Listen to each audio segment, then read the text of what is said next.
Defense Ministry sources say it will arrive in Djibouti as early as this weekend. The SDF has a temporary base there for anti-piracy operations. 2 more SDF aircraft are set to leave soon as part of the mission to bring home about 60 Japanese citizens in Sudan. The SDF airlift unit will operate out of nearby Djibouti. A former ASDF commander says it will take about a day for the unit to deploy. The unit will be on alert 24 hours, 7 days at Djibouti for flying to Khartoum at any time and gets local information which is useful for their mission on time. In addition, the unit also can get the conveniences at the SDF camp at 60. The maintenance support, supplies, including aviation fuel, accommodation, and security, are very important for sustaining the units, even if the duration of standing by would be long. A statement from the Sudanese Rapid Support Forces says they will abide by a truce coinciding with the holiday marking the end of Ramadan. There has been no immediate comment from Sudan's military. 2 previous attempts at ceasefires have failed, with fierce fighting reported in the capital Khartoum. The UN says at least more than 400 people have been killed and thousands injured in nearly a week of fighting in the North African country. Local media say gunshots and explosions were heard in Khartoum even after the RSF's statement. The UN Refugee Agency says a large number of people have crossed into neighboring Chad. It says they urgently need food, water, and shelter. Reports say civilian airports have suffered major damage, along with military air bases, making it hard for people to escape the violence. We want to get out of here, but no planes are flying. The airport is closed. The military and RSF had originally worked together to seize power in a coup 2 years ago, but they broke ranks over how to transition Sudan back to civilian rule. For more, I'm joined by Tanaka Koichiro, professor of Keio University. He's an expert on the region. Professor Tanaka, thank you so much for coming to the studio. Well, thank you for having me. So first, as we speak, various countries are launching missions to evacuate their citizens from Sudan. Could you tell us what these operations will look like?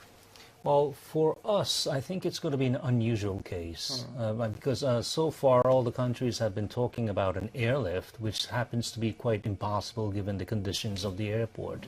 So what comes next? Possibly a land lift, meaning that land transportation to either one of the neighboring countries is a possibility, but it is extremely dangerous. It's quite far away. It is, first of all, far away, and it also is extremely dangerous because nobody is quite certain what's going to happen in between. There may be militias, there may be the armies fighting against the militias, there could be sporadic, say, attacks from some kind of a group. And that is really a case that the self-defense forces may have to think of. And this is why I called it sort of an unusual case. Okay. There's a humanitarian crisis in Sudan, and people are fleeing to neighboring countries. How do you see the situation developing there?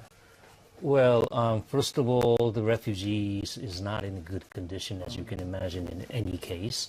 There are also IDPs who are trying to flee the country, maybe from home, but still not have crossed the borders. They also need to be taken care of. But what I'm really concerned about that is if this crisis is going to be sustained for a while, then it would also affect the food generation of the production of the entire country. And that is going to lead to a famine, which is more dangerous and also have a long, let's say, lasting negative effect over the country. The RSF and the Sudanese military are locked in confrontation. Could any third-party countries mediate to improve the situation? Well, so far we've seen the UN Secretary General call for the Eid festivities ceasefire, and which I believe that part of the belligerents is now accepting it. So that is a good sign. But if you're looking for, say, permanent ceasefire or long-lasting ceasefire, I think it's very difficult, given these, say, reasons that these two warring factions are fighting against each other. They are after their own interests. They are after their own, say, power, how to obtain power over the others. And that is a kind of a deal that nobody is really there to mediate. A country like the United States, well, in the past, had the ability, but so far we have seen that they have lost sort of an interest in the Middle East and the region. Russia may be involved, but maybe in the negative sense. A Kingdom of Saudi Arabia have good connections, or in the past, with this RSF, or what is now become the RSF. But that would also transcribe that they may not have the ability to talk to the army. So we don't see the possibility of a good mediator appearing anytime soon. People in Sudan experienced 3 decades of an authoritarian regime. They are facing this conflict at a time where they are finally, thinking democracy may be possible in their country. How should the international community support the country and its people? Well, I assume that the people of Sudan are really fed up with the military, or the military rule or dictatorship.